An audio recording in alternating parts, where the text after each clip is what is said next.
morning. I welcome you all in this session of fluid mechanics. Last class, if you recall, we were discussing about the manometers. The manometer is a device which measures the pressure of a system in terms of its difference from the atmospheric pressure or the pressure difference between 2 points, whether the fluid is at rest or fluid is in motion. And at last we discussed how the manometer registers the pressure difference between 2 points when the fluid is flowing through a pipe. Let us recall this again, that if we recall, this is like that if there is a pipe where the fluid is flowing in this direction, this is the flow direction, then if the 2 points A and B are connected, if the pressure PA is greater than PB, then the difference of pressure is measured by connecting a manometer, which is essentially a U tube like this, and we use a manometric fluid which is having a density higher than that of the working fluid, that is the fluid flowing through this pipe, and we registered this is the fluid,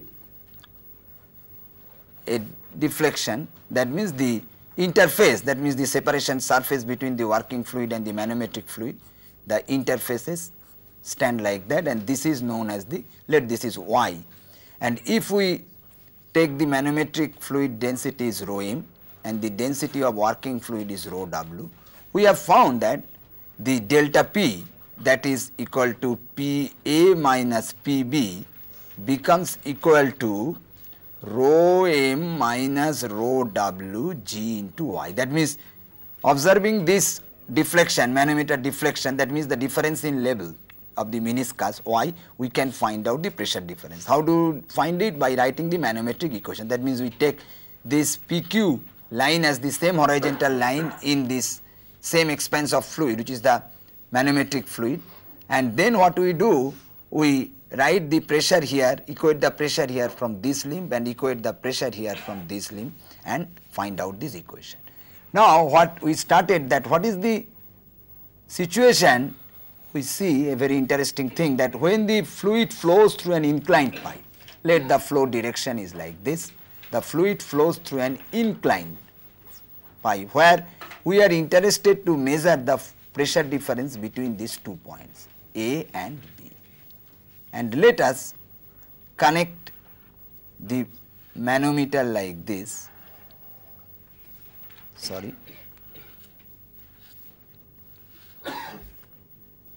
U tube like this. Let us connect an U tube like this, U tube manometer, and then what we do, then the manometric fluid will be having a deflection, definitely like this. Let us have a deflection of the manometric fluid. So we just, this is the working fluid, this is the working fluid. Let this deflection as it is, we call it as Y. Let from B, this distance is x, and A and B, there is a difference in vertical height between the section A and B, let it be delta Z, just I give this nomenclature delta Z.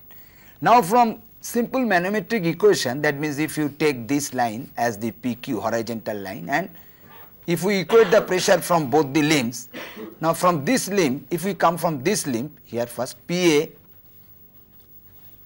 plus, if the working fluid density is rho W, the same nomenclature, and rho m is the density of the manometric fluid, that means rho W delta Z plus x, that means rho W into G into delta Z plus x, that means this is the pressure of this column of liquid, plus rho m into y. Y is the deflection, this is y, this is y. So this becomes equal to what? PB, that means the same pressure is here at the same horizontal level within the same expanse of fluid. So this is PB plus this pressure due to working fluid of height this x plus y. that means rho Wg x plus y. So, if we equate this, we will see Pa minus Pb. So, rho Wgx cancels from both the sides, Pa minus Pb, so plus rho W G delta Z is equal to rho m minus rho W into G into Y. So, therefore, we see that if we compare these two equations, we see that from the deflection y, manometer deflection, that means the difference in level of the meniscus, if I equate this rho m minus rho W into Gy, this gives an additional term from the pressure difference rho W G delta Z. In case of a horizontal pipe, A and B at the same horizontal level, so delta Z is 0, so we can put delta Z 0, this as a special case becomes this. But what is the physical interpretation of this term actually? Now, if I express the vertical elevation of A and B, this we will come afterwards in our studies, in our course, and Z2 from a reference datum, from any reference datum, if I just specify the elevation of A as Z1 and elevation of B as Z2, then I can write this as PA plus rho W G Z1, this quantity minus PB plus rho W G Z2 is equal to this one, rho m minus rho W, this one will come like that. So, therefore, we see this manometer deflection multiplied by the difference of density into acceleration due to gravity gives the difference of static pressure plus some term which is rho G Z1, where Z1 is the elevation of that point from a reference datum. So, this term is known as P star, that is piezometric pressure. That is, piezometric pressure is defined the static pressure plus the equivalent pressure corresponding to its vertical elevation from a reference datum. So, this is a very important definition which we will come across afterwards, piezometric pressure. So, always piezometric pressure is defined as static pressure plus the pressure equivalent of its elevation from a fixed datum, rho g. So, therefore, it registers a piezometric pressure difference Pa star minus Pb star. That means the same equation we can use for an inclined pipe, where if we find this quantity, this will give you the piezometric pressure difference instead of static pressure difference. So, if you will have to find out the static pressure difference, of course, you will have to deduct this thing. But sometimes directly we want the piezometric pressure difference. In that case, the manometer reading, from the manometer reading Y, we can straight away find out the piezometric pressure difference. In case of an horizontal pipe, the piezometric pressure difference become equal to the static pressure difference because delta Z is 0. All right.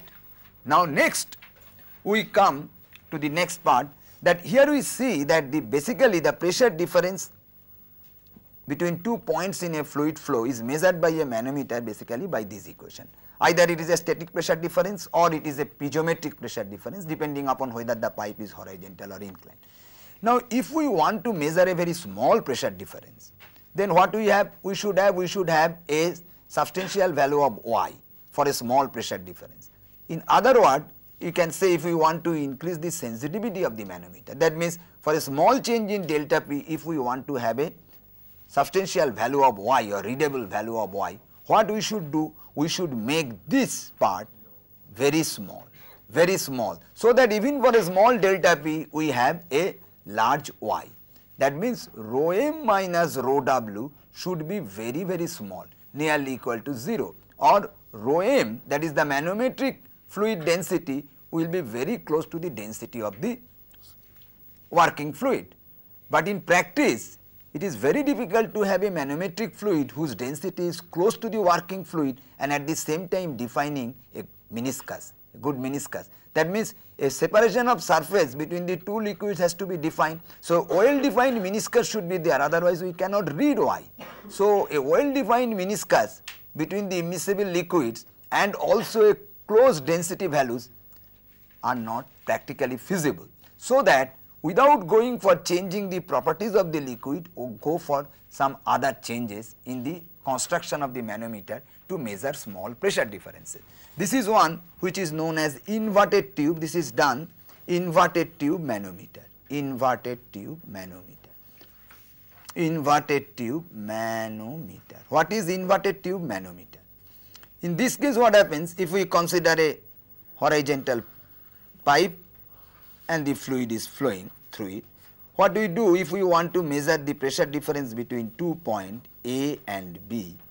So, inverted tube manometer is placed like that, that is in an inverted way.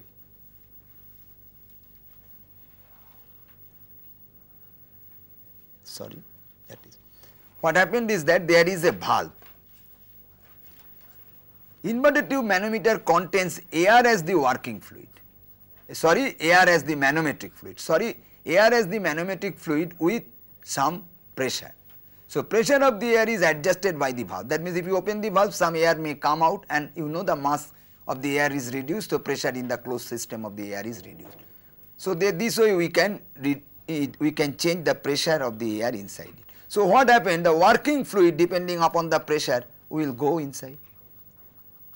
For example, the working, if the pressure PA is greater than PB, that will be adjusted. It is very simple. So, therefore, if we measure this height, let this height is y, then we can get simply the PA here is equal to some pressure, let air pressure is P0. So, P0 plus rho W into y, let this is x, rho W into G into x plus y.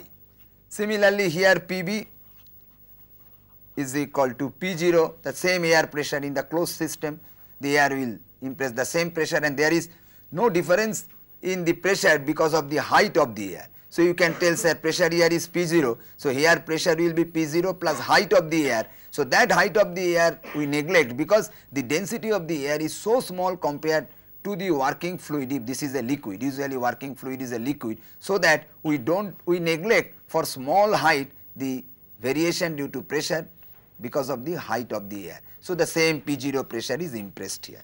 So, P0 plus rho W G into x. So, if you just subtract one from other, you get PA minus PB is equal to, what will be there? Rho W Gx will cancel, rho W G. That means there appears the density of the working liquid. So, therefore, by this we can have, so this is low compared to the manometric fluid. If you use a manometric fluid in a usual conventional U-tube manometer, so we can have a large deflection even for a small pressure difference. Okay. Then another modification is inclined tube manometer, inclined tube manometer, inclined tube manometer, inclined tube manometer, inclined tube manometer. What is it? It is very simple again on principle. If one limb of the U-tube is made inclined, what happens? If one limb of the U-tube is made inclined, just imagine what will happen. That means it is very simple to have an amplification. That means if a pressure is, that means it is connected to one pressure point, another pressure point. Let this is A, this is B with the working fluid. Then what will happen? The manometric fluid will be deflected like this. Okay. So, let us have the deflection like this. That means for a vertical deflection y, we can read this as, so this corresponds to, for example, this vertical deflection y corresponds to a deflection S along the pipe with a magnification that if this angle is theta, so S is equal to y by sin theta. That means if we measure the displacement of the mercury or the manometric liquid, usually mercury is used as manometric fluid or manometric liquid along the pipe, then that will be amplified by a factor of 1 by sin theta with a y. So, this y will be proportional to the pressure differences Pa and Pb applied here. So, the magnification is made by this inclination, so that this S, if we measure along the pipe, along the inclined tube of this U tube manometer, so we measure a greater displacement than the y because of this geometrical magnification 1 by sin theta. This is an inclined tube manometer. Usually we have to find out the difference of level, that means we will have to find out S from this when the pressure is applied. That means we will have to recognize the deflection here and the deflection here. But to avoid this, what is done, that one part is made with larger cross section compared to the other part. Why? In that case you will understand that only the movement of the liquid in one limb is sufficient to be read.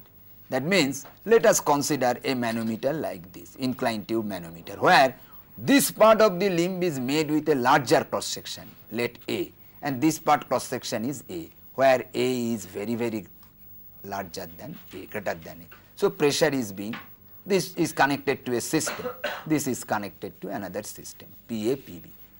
Before the connection, let the level of the liquid was like this is the original level of the liquid, manometric liquid, there is manometric liquid.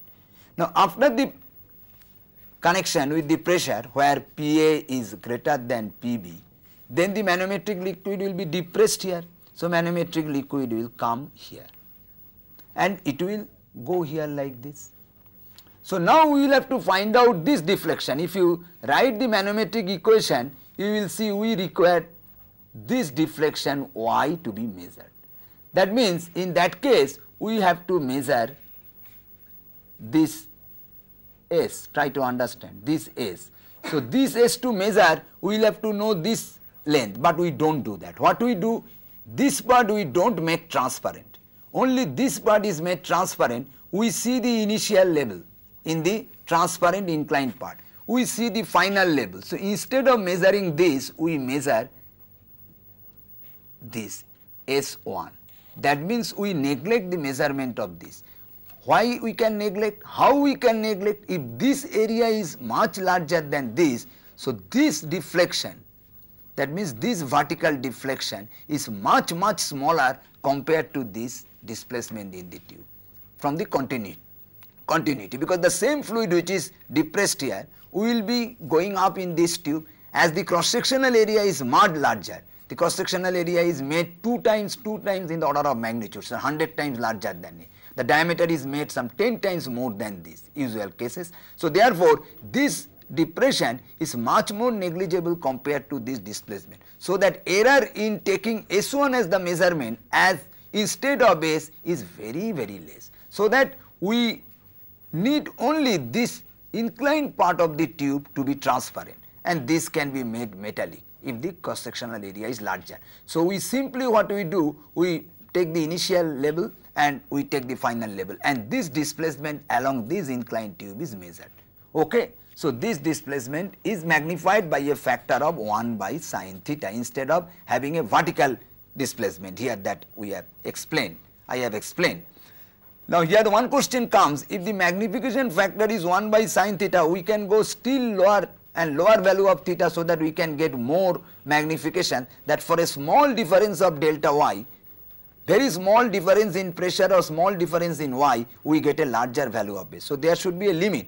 Limit is like that, as you go on decreasing theta, you will see this meniscus, free surface of the manometric fluid will be so flat, it is very difficult to find out its exact position, whether we will take its end point, we will take its middle point or here. So this will cause error to the system, because free surface will be horizontal. So if we make a higher value of theta, this surface will be such that the difference in S, that means the distance along the length from these 2 points on the free surface will be less. So if you make more horizontal the surface, you see like this, then a free surface will be so wide because it has to be horizontal. So these 2 points, if you measure the displacement in this direction, this will cause a substantial error. So that theta should not be very low. Theta is usually restricted between 10 degrees. Okay, so this is the principle of inclined tube manometer. Now, we will discuss the pressure. Now, next section is the pressure exerted by a surface submerged in a expanse of static liquid, that is hydrostatic force exerted on surfaces submerged. So, when a surface is submerged in a fluid at rest, then the pressure will be exerted on the surface, and what should be the pressure exerted on a surface. Okay. So, let us write that hydrostatic, oh this is already done, let us see that hydrostatic force on a submerged surface, hydrostatic force on a submerged surface. We should first consider plane surface. Now, let us consider a fluid at rest with a free surface. Okay. Let this is its free surface of the fluid. Now, let consider this is a liquid and a surface is submerged in a liquid. Within the liquid, this is the surface at an inclination of theta. That means the plane of the surface and the plane of the free surface makes an angle theta. That means if we see the surface from this top view, so this is the surface of area A. That means surface is inclined surface. So, this is the free surface. This is the surface which is inclined at an angle theta with the free surface. If you see from the top, so this is the view, so this is the surface, an arbitrary surface. Now, you see in this case what happens, you can argue that the pressure force is acting on both the sides of the surface due to the water, and they at any point they will be equal. The pressure on this surface and pressure on the other side will be equal. At this point also they will be equal. So, the net resultant force will be 0. But this is not the case we are considering. In actual case, a surface submerged will not experience a net force. But we are interested to find out what is the force exerted on the surface if other side is exposed to atmosphere. That means what is the gauge pressure exerted or the gauge force exerted on this surface from one side. That means we will consider as if the other side is exposed to atmosphere, and what could be the net force exerted on this surface. You can just think the problem in that way, otherwise you can argue, sir, in the actual case they balance each other. So, we are not considering the forces from other sides, we are considering the forces from one side, other side is as if open to atmosphere. Now, as you know, the pressure varies linearly with H in an incompressible fluid if it is a liquid. So, therefore, there will be a variation of pressure like this.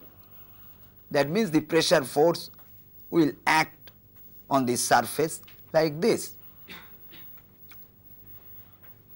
The pressure force will act on the surface. Let this is the surface. Let AB is the surface. Pressure force, this is the pressure force. Will act because the pressure at any point is directly proportional to the height. Now, let us consider an elemental area.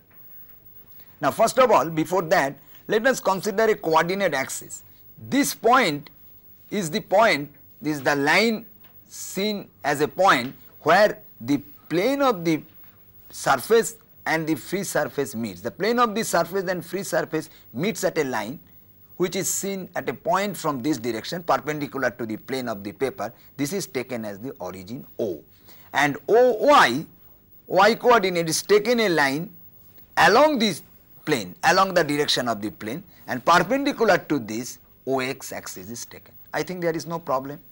Now, let us consider a small elemental area dA which is at a depth H. That means this one is H. That means this elemental area here, which is seen as the area from this surface area dA, which is at a depth H from the free surface. So, what is the force on this elemental area? First of all, what is the pressure exerted by the liquid on this elemental area? It is at a depth H from the free surface. Here we are considering the force or pressure above the atmospheric pressure. So, this will be simply rho GH. Rho is the density of the liquid, rho. So, rho GH. H is the depth at which this elemental area is considered. So, therefore, the force on this elemental area will be dF will be rho GH times dA. And this H from the simple geometry, if I define y as the coordinate, y coordinate of this elemental area from the x axis. So, this h will be simply y sin theta. So, it will be y sin theta. Well, so if we integrate this force over the entire area, that means double integration over the entire area, we will get, now rho is constant, g is constant, sin theta is constant. Why not we take out rho g sin theta? Oh sorry, I am sorry, h will not be there in this case, rho g h, h is y sin theta, rho g sin theta y dA. I think this is clear. Rho g h is the pressure here on this area. So, the force on the elemental area dF is rho g dA, that is the rho g h into dA. dA is multiplied because the pressure into area is the force, and h is substituted as y sin theta. This is theta, this is y, this is h, so y sin theta. So, this becomes rho g sin theta y dA if you make a double integral over the area A. So, this is rho g sin theta y dA. Now, what is this term? This term has an implication. You see that y dA over the entire area represents the, what is this? Moment of the area about x axis. So, this term is the y dA, this term is the moment of the area about the x axis. So, now if we define a center of area, you know what is center of area very well. So, if you define C as the center of area, whose y coordinate from the reference x axis, if it is yc, then by definition yc is what? The moment, first moment of area over the area A divided by the total area dA. That means the total area A. That means y dA is equal to yc into A. So, if we replace this here, we get a very interesting result, that F becomes is equal to rho g yc into A instead of integral y dA. That means rho g yc sin theta into A. And what is yc sin theta? Yc sin theta is similarly the vertical depth from the free surface. So, this is yc sin theta, and if I denote this as hc, that means where hc represents the vertical depth of the center of area. That means if it is yc, so yc sin theta is this vertical depth. That means if the center of area is at a vertical depth from the free surface hc, F is equal to rho g hc. So, this is a very interesting result. That means if there is a inclined surface, there is an inclined surface where we see the pressures at each and every point is varying because of their depth from the free surface, the total pressure due to this, total force due to this hydrostatic pressure is simply the pressure at the centroid. If one can find out what is the pressure value at the centroid times the total area will give you the force. That means it can be equivalently told that if this surface AB could have been placed horizontally, sorry, I am wrong. So, this will be at this, I am sorry.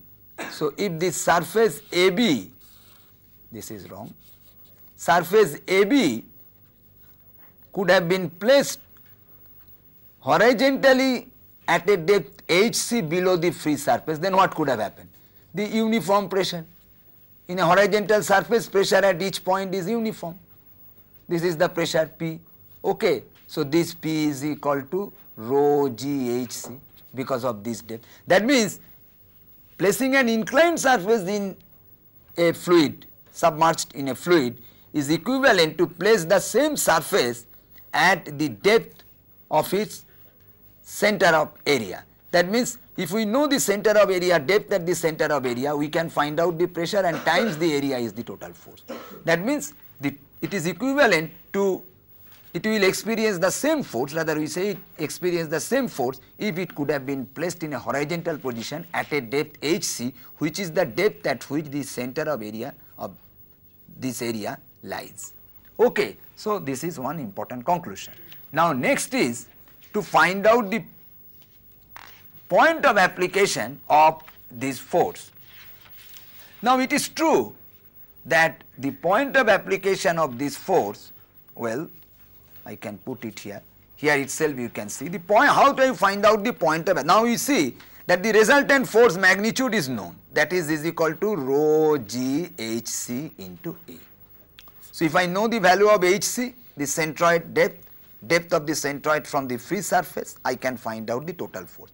And the direction of the force is always known, that it is perpendicular, because for all elemental surface the pressure force is perpendicular to the surface. Since it is a plane surface, the perpendicular at all points are parallel. So, a scalar summation will do, so that the direction will not change, direction is perpendicular to the surface. But where is the point of application? It is also very simple. The point of application definitely will not coincide with the center of area. Why? This is because the forces are not proportional to the area. As we go along the surface, you see the depth is increasing. So, even for the same area here, if we have another same area here, the two pressure forces and the two areas are not same, because the pressure intensity is changing because of the depth. So, it is common sense that as we go below the surface, free surface, the pressure is more and more. So, therefore, the center of pressure will lie, for example, here if we denote this Cp as the center of pressure, which will lie beyond C, center of area, towards the depth of the fluid. So, let us consider this is the center of pressure, and let us define the coordinate of the center of pressure as yp from the x axis, and let us define this as the xp from the y axis. Now, common sense will tell us to make the Cp here, not here. Cp would have coincided with C, the center of area of the forces could have been proportional to the area element, but it is not so. Since the pressure is increasing, that means with the depth, that means the lower portion of the area is having more force, so that it will be this side from the center of area. Now, if we apply simple mathematics to find out the yp and xp, that what is that? That means the resultant force multiplied with yp will be the sum of the moment of the component forces about the x axis. Alright, that means if I write this, F into yp will be the sum of the moment, that means integral of the component forces, moment of the component forces on the x axis. What is this component force? Rho g dA y sin theta, and its moment will be about y axis, x axis is another y. That means it will be simply rho g y square sin theta dA. Okay, rho g y square sin theta dA. That means yp will be integral rho g y square sin theta dA divided by f. F is rho g y sin theta dA. That means it is integral rho g sin theta y dA. So, this is already found as integral y dA as hc into A. So, therefore, I write is at okay hc into A, and here I will write as integral y square, sin theta will cancel, y square dA into hc by A. What is y square dA in this case? Y square dA, you see, is the second moment of area of the surface about the x axis. Well, very good. Second moment about x axis. Sometimes it is second moment of area or moment of inertia of the area about this x axis. Alright. So, Ixx divided by hc into A. Alright. Is there any problem? No problem. Okay. Now, what we get, what we do, that this can be replaced by a parallel axis theorem, but before that let me do the x one. So what will be the x component? Now x component, if xp we want to find out, we can take the moment in the similar way about the y axis. That means this will be simply integral of rho g x y sin theta dA, all right, divided by what is this thing? This is rho g sin theta y dA. All right. Now, if we come here, we see that this becomes xp is equal to integral x y dA divided by what is that? This we can write as hc into A. So therefore we see that this is known as the product of area I x y. What is this x y dA? That is product of area. That is known as product of area. That means if this be the area, this x coordinate of at any point or at any elemental area, this has the y coordinate. So the integration of x y dA over the entire area is known as the product of area, and I just simply write it as x y. This already you know, hc into A. So we know xp. All right. Okay. Now by a parallel axis theorem, now if you know any question, please you ask, you can ask at this moment. So before we proceed to the next one, this is all right? Okay. Is there any problem? Please. Huh? This will be yc, no? Oh yes, yes, yes, yes, yes. I am sorry, this will be yc. This will be yc. I am sorry. Because sin theta I am cancelling, this will be yc. Very good, very good, very good. Appreciated. Because sin theta I am cancelling from both these sides, numerator and denominator, so that I cannot take y sin theta as hc, convert. So it will be yc. Very good. Because sin theta as such is cancelling from the numerator and denominator. It should be yc. I think there is no other problem.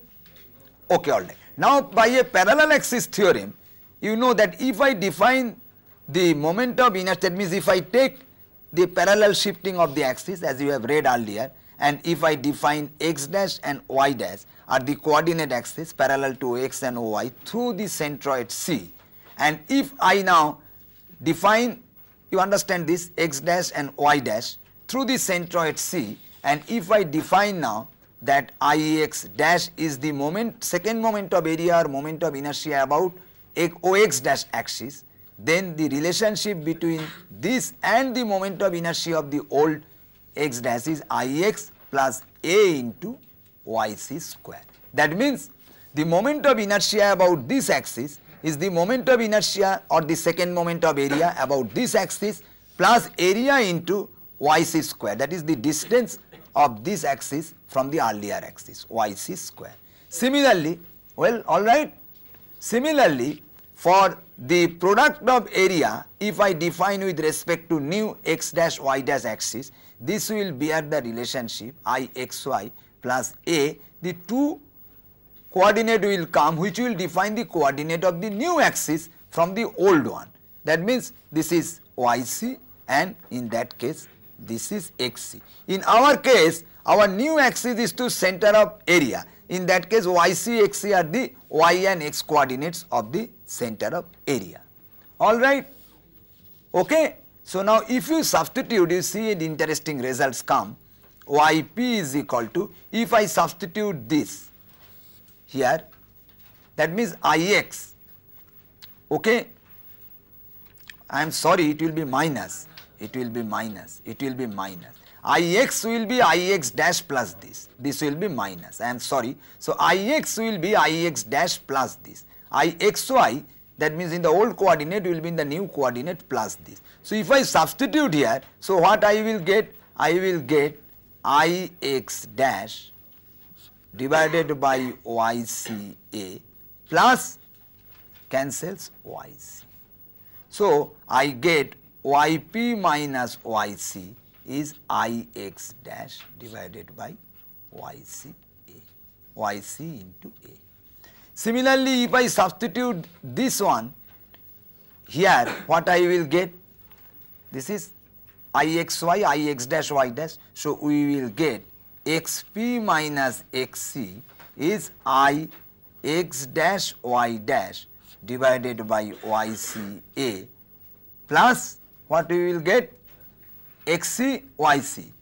That means if I substitute here, yc will cancel, a simply xc has come here.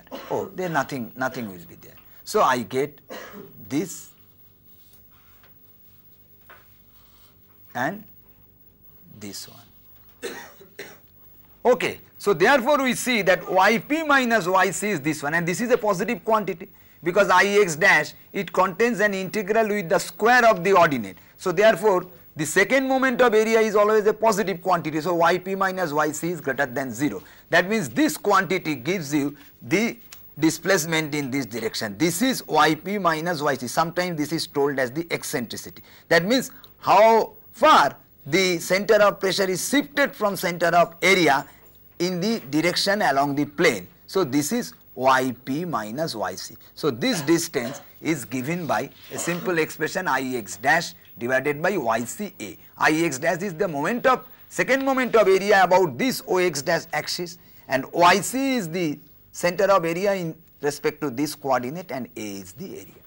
But the most interesting fact is that xp minus xc becomes 0 because the product of area about the centroidal axis is 0, which means that xp is equal to xc. Because if I take the axis x dash y dash to centroidal plane, so the product of area is 0. So therefore xp minus xc is 0. This one can make from a common sense that if this C is the center of area, so whatever may be the arbitrary area, so the center of pressure cannot be shifted in a direction perpendicular to the plane, because any area in this side and another area will be always at the same depth. So therefore the pressure forces are proportional to the area element only. So therefore the center of pressure and center of area is not displaced in a direction perpendicular to the direction of the plane.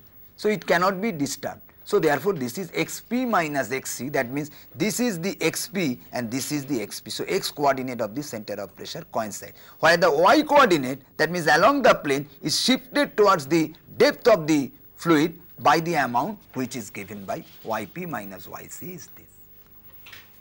Okay, all right, you have understood this? This is the plane figure. So plane surface. So next class we will discuss the pressure forces on curved surface. Okay, thank you.